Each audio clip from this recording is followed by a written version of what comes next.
All I've been hearing on the MMA scene recently is Paddy this, Paddy that, but whatever happened to Paddy the Hooligan Holohan?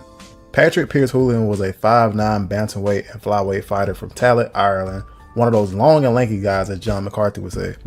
He was a member of SBG Ireland, coached by John Kavanagh with notable teammates Conor McGregor and the GOAT himself, Artem Lobov. He started out his career back in 2007 going 9-1 on the Ireland regional scene before getting picked to compete on the 18th season of The Ultimate Fighter in 2013. He ran into a terrible matchup facing Josh Hill to enter the tough house and ended up losing by a majority decision after being controlled by Josh's wrestling throughout the bout. Paddy would still make it to the promotion though, debuting against Josh Sampo at UFC Fight Night McGregor vs. Brandon on July 19, 2014, just the second card held in Dublin and the first in 5 years since UFC 93 Franklin vs. Henderson. Paddy would end up winning the fight in the first round by guillotine choke to improve the 10-0 professionally and received high praise from his teammate Conor McGregor when Conor dropped the famous line, "We are not here to take part, we're here to take over," in his post-fight interview after TKO and Brandon in the first round. Paddy fought later that same year facing then 71 Chris Kalades, suffering his first pro loss by unanimous decision what was fight of the night.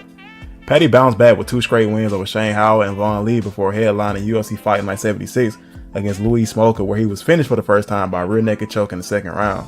Paddy looked to get back on the winning track when he was expected to face Willie Gates on May 8, 2016 at UFC Fight Night 87, but on the 25th of April he abruptly announced his retirement at just 27 years old due to Factor 13 deficiency, a rare blood disorder that prevents the blood from clotting properly, leading to abnormal and excessive bleeding.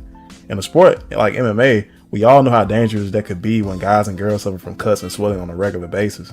After fighting, Paddy became a politician in his home country where he was elected to South Dublin County Council for the Sinn Féin party at the 2019 local elections in May 2019.